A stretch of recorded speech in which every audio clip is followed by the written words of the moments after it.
1958ஆம் ஆண்டு ஜூலை 2ஆம் தேதி தமிழ்நாட்டில் உள்ள ஒரு சிறிய கிராமமான கோயம்புத்தூரின் அருகே கனியூர் என்ற இடத்தில் பிறந்தார் மயில்சாமி அண்ணாதுரை. ஒரு விவசாய குடும்பத்தில் பிறந்த இவர் சிறுவயதிலிருந்தே அறிவியல், விண்வெளி, கணிதம் ஆகியவற்றில் பேரார்வம் கொண்டவர்.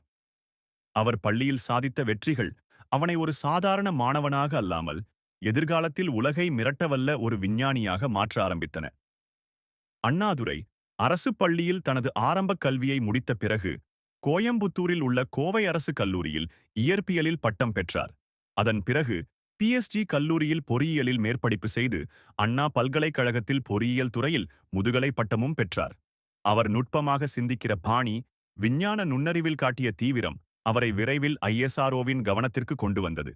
உங்கள் கருத்துக்களை கீழே காமெண்டில் பகிருங்கள். வீடியோ பிடித்திருந்தால் லைக் பண்ணுங்க. மேலும் கதைகள் தெரிந்து கொள்ள சப்ஸ்கிரைப் பண்ணுங்க.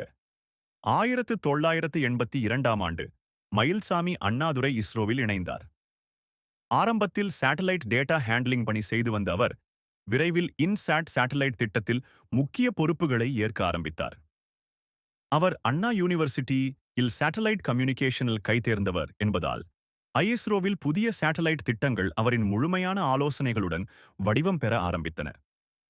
2003இல் இந்திய அரசு சந்திரயான் 1 திட்டத்துக்கான ஒப்புதலை வழங்கியது. அந்த திட்டத்தின் இயக்குனராக மயில்சாமி அண்ணாதுரை தேர்ந்தெடுக்கப்பட்டார். இது இந்தியாவின் முதல் நிலவு பயணத் திட்டம்.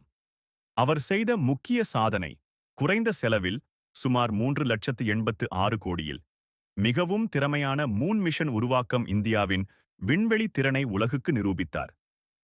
சந்திரனின் மேற்பரப்பில் தண்ணீரின் அடையாளங்களை கண்டறியும் சாதனை. இது அவருக்கு மூன் மேன் ஆஃப் இந்தியா என்ற பெயரை பெற்றுத்தந்தது. அண்ணாதுரையின் தலைமையில் மங்கள்யான் திட்டமும் திட்டமிடப்பட்டது. இது இந்தியாவின் முதல் செவ்வாய் கிரக பயணம். வெறும் 450 கோடி செலவில். மங்கள்யான் 2013இல் வெற்றிகரமாக செவ்வாய்க்கு சென்றது. இந்தியா உலகில் முதல் முயற்சியில் செவ்வாய்க்கு சென்ற முதல் நாடாக உருவானது.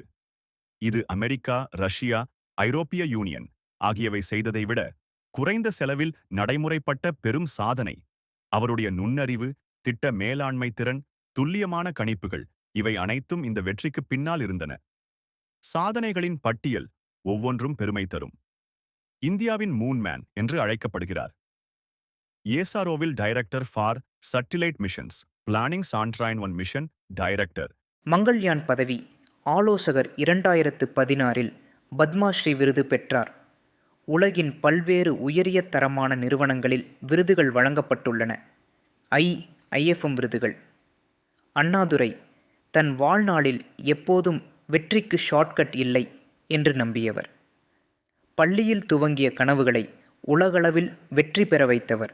அவருடைய தமிழில் உரைநடை, எளிமையான பேச்சு, மாணவர்களுக்கு தூண்டும் சொற்பொழிவுகள் இன்றும் பலரை விஞ்ஞான பாதையில் இட்டுச் செல்கின்றன. இன்று அவர் என்ன செய்கிறார்? அண்ணாதுரை தற்போது ISROவில் மூத்த ஆலோசகராக இருந்து காகன்யான், மனிதரை விண்வெளிக்கு அனுப்பும் திட்டம் உள்ளிட்ட புதிய முயற்சிகளில் முக்கிய பங்கு வகிக்கிறார். அவரது கனவு, ஒரு நாள் இந்தியர் ஒருவர் நிலவில் நடக்க வேண்டும்.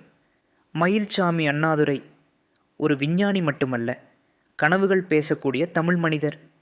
நிலவின் வெண்மையில் இந்தியாவின் ஒளியை பறக்க வைத்த ஒரு தமிழன்.